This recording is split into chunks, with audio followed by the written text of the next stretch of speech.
ಮಕ್ಕಳಿಗೆಲ್ಲ ನಮಸ್ಕಾರ. ಎಲ್ಲ ಹೇಗಿದ್ದೀರಿ? ಹಿಂದಿನ ಕ್ಲಾಸಲ್ಲಿ ಕಲಿತಂತಹ ವಿಚಾರಗಳನ್ನು ಒಮ್ಮೆ ನೆನಪಿಸುವ.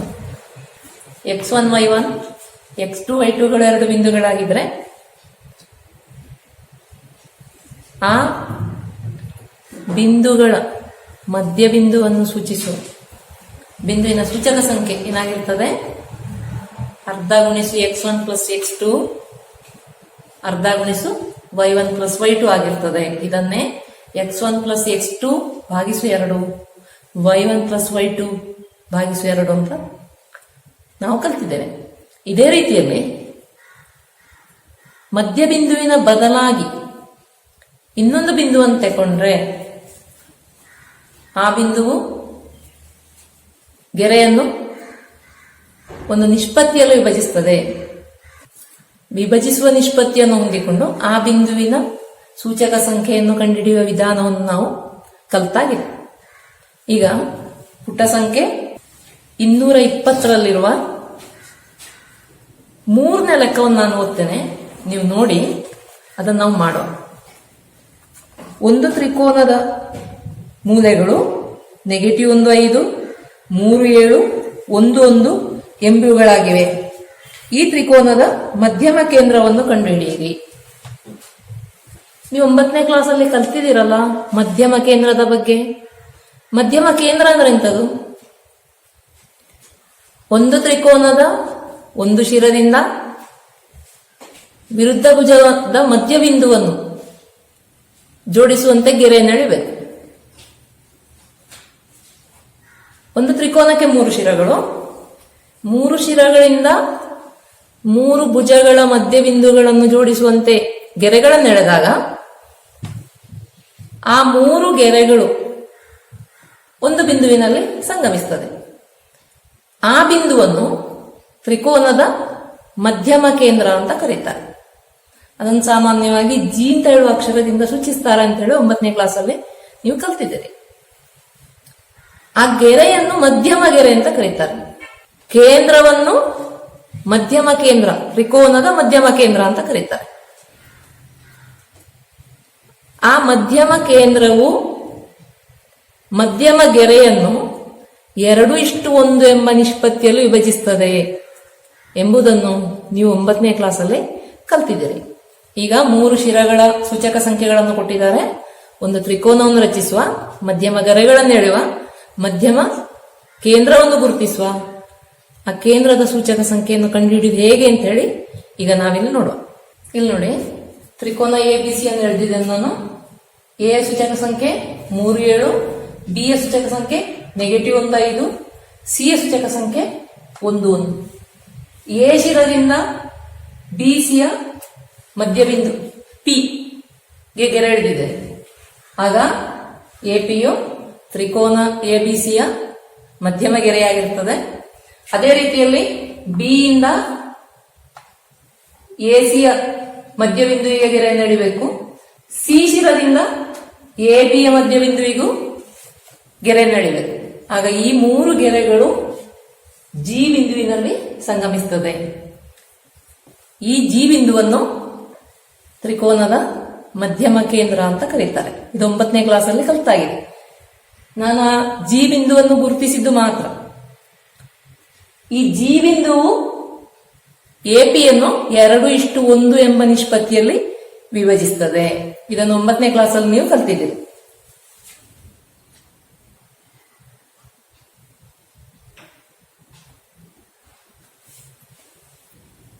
ಆಗ ಎಜಿ ಇಷ್ಟು ಜಿಪಿ ಸಮ 2:1.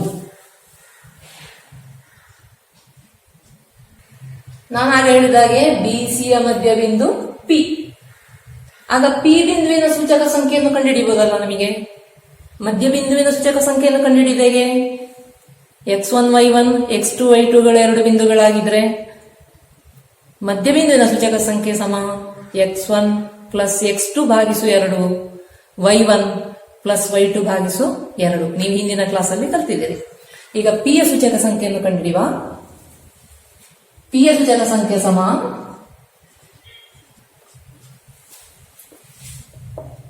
ಇದು x1 y1 x2 y2 ಅಂತ ತಕೊಳ್ಳೋಣ. ಆಗೇನಾಗ್ತದೆ ನೋಡಿ, -1 ಕೂಡಿಸು 1 ಭಾಗಿಸು 2 5 + 1 ಭಾಗಿಸು 2.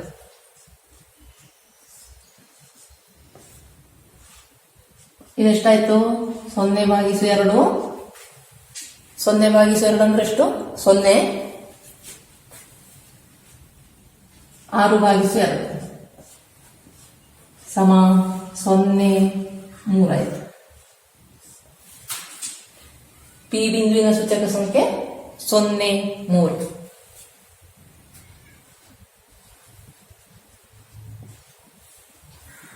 ಇನ್ನೇನ್ ಮಾಡಬೇಕು? ಜಿ ಯ ಸೂಚಕ ಸಂಖ್ಯೆಯನ್ನು ಕಂಡುಹಿಡಿಯಬೇಕು. ಆಗ ಎ ಯ ಸೂಚಕ ಸಂಖ್ಯೆ ಇಲ್ಲುಂಟು 3 7, ಪಿ ಯ ಸೂಚಕ ಸಂಖ್ಯೆ 0 3, ಎಜಿ ಇಷ್ಟು ಜಿ ಪಿ ಸಮ 2:1. ಜಿ ಯ ಎಕ್ಸಿನ ಸೂಚಕ ಸಂಖ್ಯೆ ಸಮ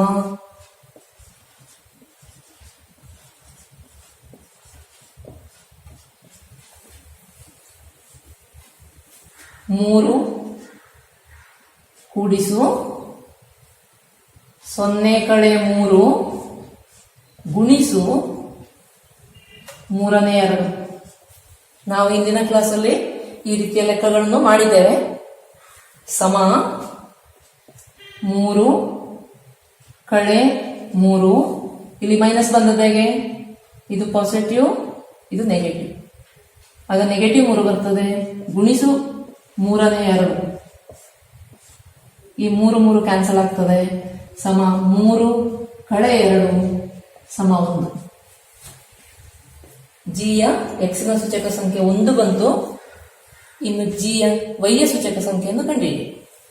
ವೈ ಯ ಸೂಚಕ ಸಂಖ್ಯೆ ಸಮ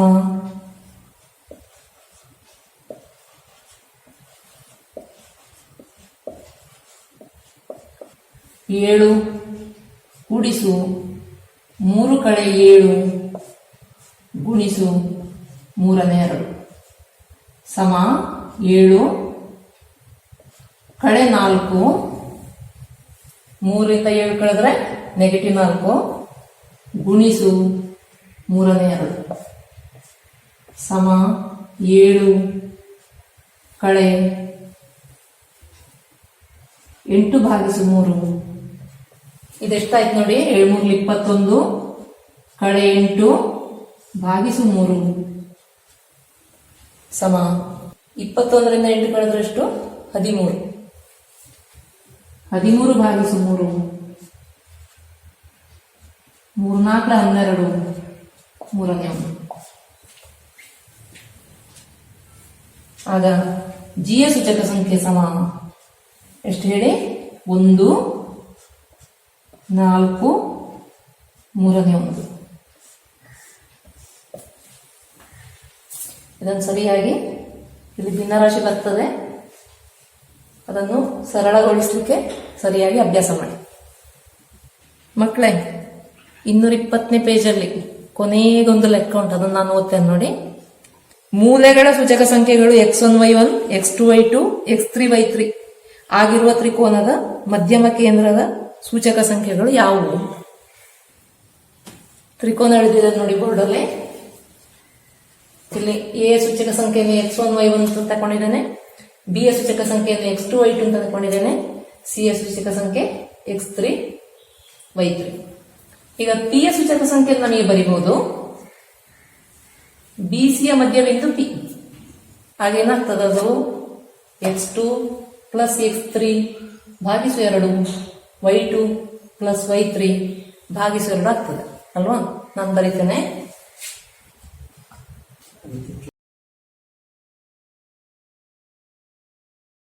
ಆಗ ಪಿ ಯ ಸೂಚಕ ಸಂಖ್ಯೆ x2 + x3 ಭಾಗಿಸು 2 y2 + y3 ಭಾಗಿಸು 2. ಇನ್ಯಾವುದನ್ನು ಕಂಡುಹಿಡಬೇಕು ನಾವು? ಜಿಯ ಸೂಚಕ ಸಂಖ್ಯೆಯನ್ನು ಕಂಡುಹಿಡಬೇಕು. ಆಗ ಎಜಿ ಇಷ್ಟು ಜಿ ಪಿ ಸಮ 2:1.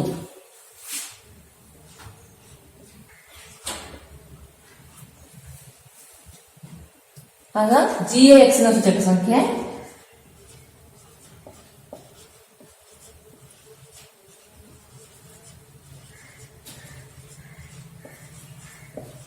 ಸಮ x1 ಪ್ಲಸ್ 3 ಗುಣಿಸು x2 ಪ್ಲಸ್ x3 ಭಾಗಿಸು 2 ಕಳೆ x1 ಸಮ x1 ಪ್ಲಸ್ 3 ಗುಣಿಸು ಇದೆಷ್ಟಾಗ್ತದೆ ನೋಡಿ, ಅಡ್ಡಗುಣಾಕಾರ ಮಾಡಿ ಇಲ್ಲಿ x2 ಪ್ಲಸ್ x3 ಕಳೆ 2x1 ಭಾಗಿಸು 2. ಇಲ್ಲಿ ಈ 2 ಕ್ಯಾನ್ಸಲ್ ಆಗಿ ಹೋಗ್ತದೆ.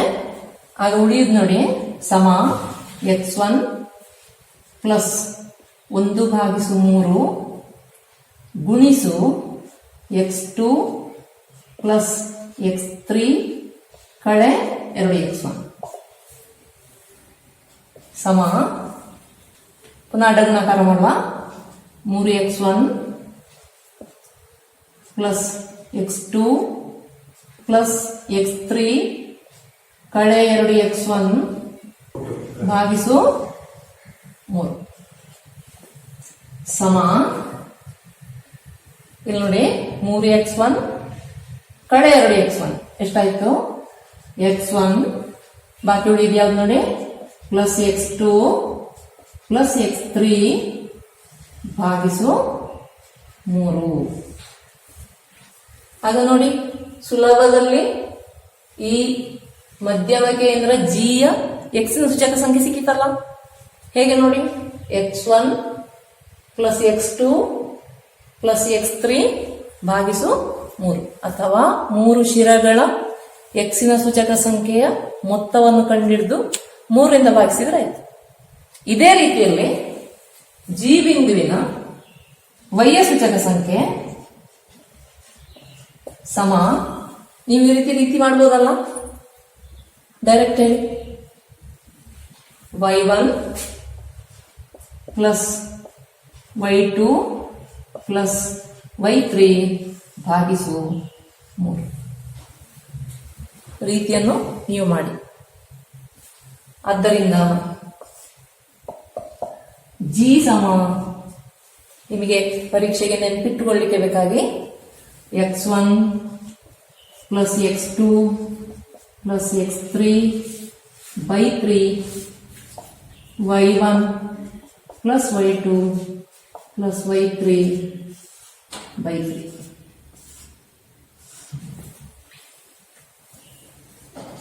ಇದನ್ನು ನೆನಪಿಟ್ಕೊಂಡ್ರೆ ಮಧ್ಯಮ ಕೇಂದ್ರವನ್ನು ಕಂಡುಹಿಡಲಿಕ್ಕೆ ಸುಲಭ.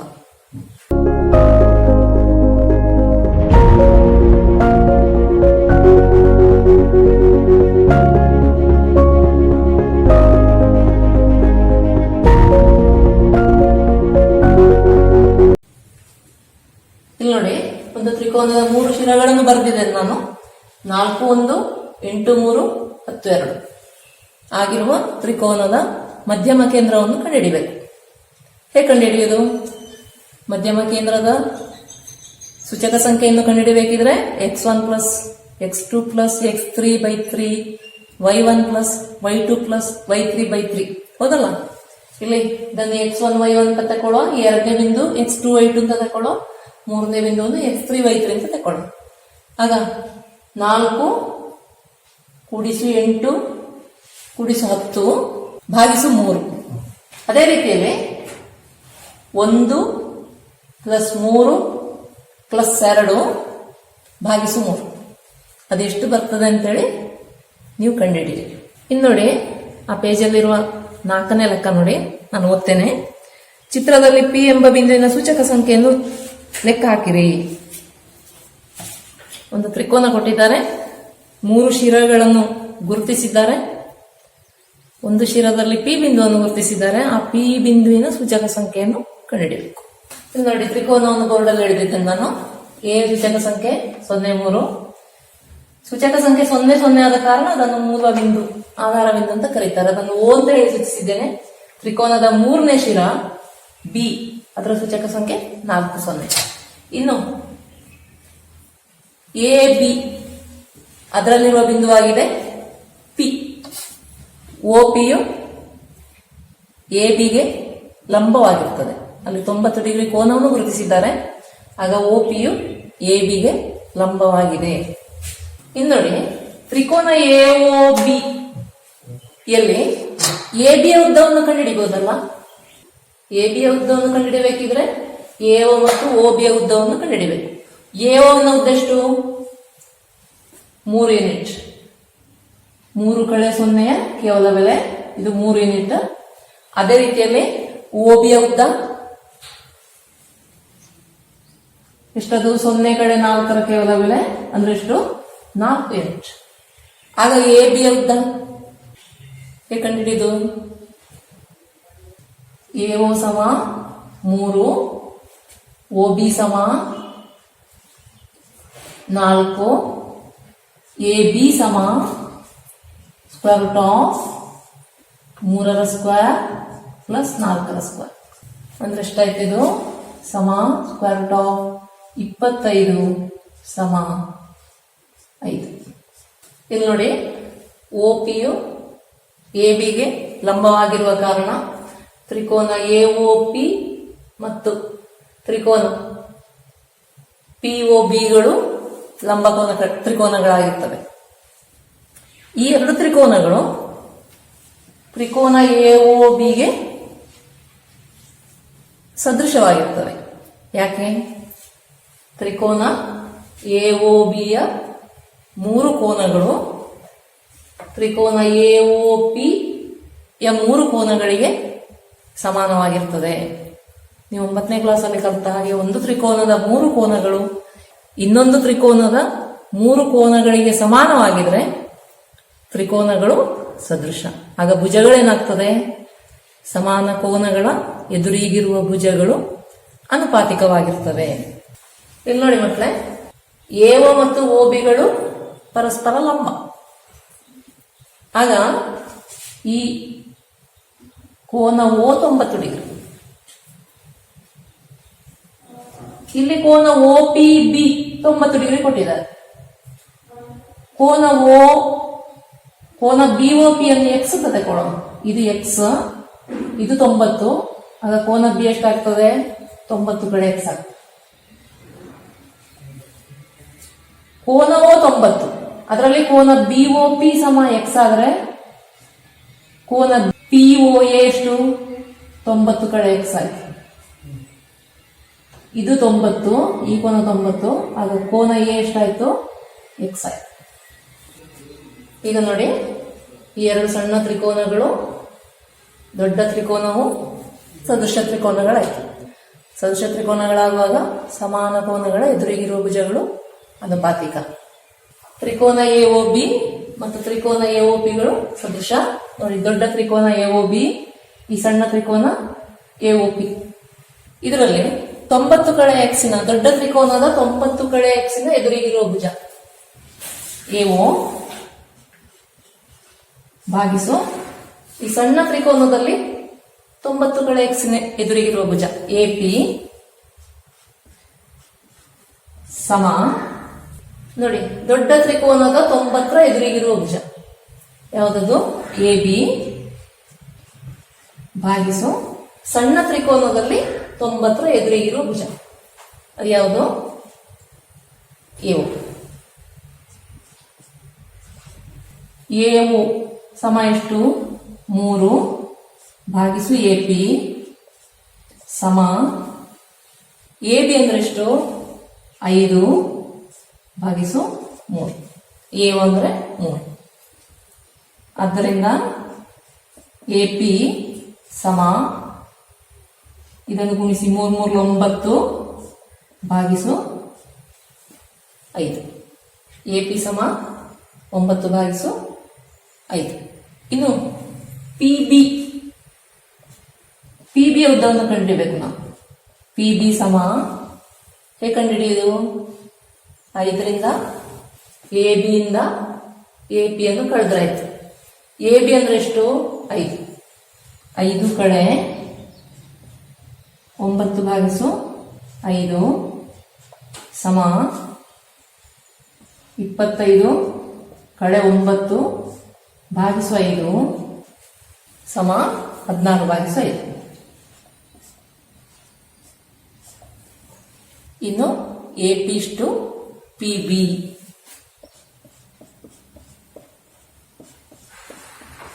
ಸಮ 9 ಭಾಗಿಸು 5 ಇಷ್ಟು 14 ಭಾಗಿಸು 5 ಸಮ ಈ 5 ಕ್ಯಾನ್ಸಲ್ ಆಗ್ತದೆ 9 ಇಷ್ಟು 16. ಇನ್ನು ನೋಡಿ ಪಿ ಯ ಸೂಚಕ ಸಂಖ್ಯೆಯನ್ನು ಕಂಡುಹಿಡಿಯಬೇಕು. ಅದಕ್ಕೆ ಬೇಕಾಗಿ ಎ ಸೂಚಕ ಸಂಖ್ಯೆಯನ್ನು ಬರೆದಿದ್ದು ನಾನು 0 3, ಬಿ ಯ ಸೂಚಕ ಸಂಖ್ಯೆ 4 0, ಎ ಪಿ ಇಷ್ಟು ಪಿ ಬಿ ಸಮ 9 ಇಷ್ಟು 16. ಇನ್ನು ಪಿ ಯ ಎಕ್ಸಿನ ಸೂಚಕ ಸಂಖ್ಯೆ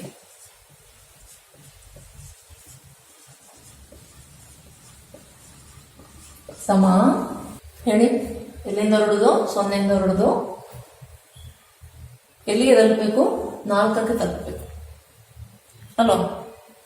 ಆಗ 0 ಕೂಡಿಸು ಇದೊಟ್ಟು ನಿಷ್ಪತ್ತಿ ಒಟ್ಟೆಷ್ಟು? 25ನೇ 9 ಗುಣಿಸು 4 ಸಮ 9 4 36 ಭಾಗಿಸು 25 ಸಮ 25 1 25 25ನೇ 11. ಇದೇ ರೀತಿಯಲ್ಲಿ ಪಿ ಬಿಂದುವಿನ ವೈಯ ಸೂಚಕ ಸಂಖ್ಯೆಯನ್ನು ಕಂಡುಹಿಡಿಯಿರಿ.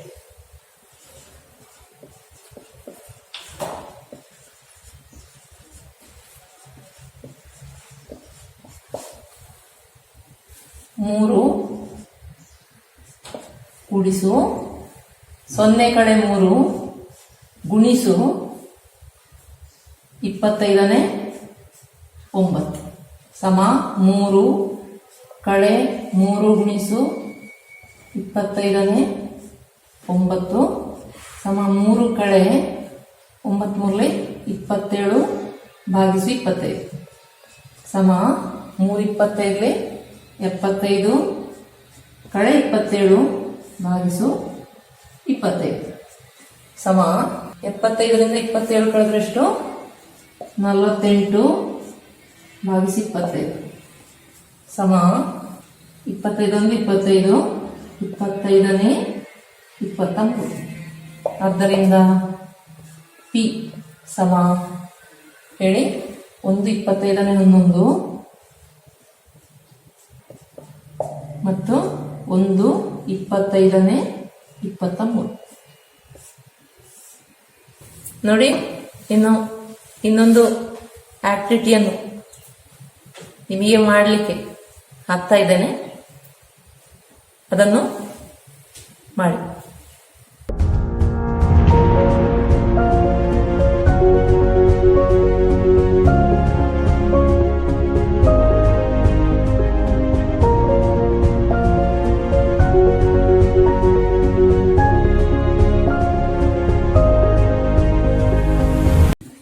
ಎಲ್ಲರಿಗೂ ವಂದನೆಗಳು.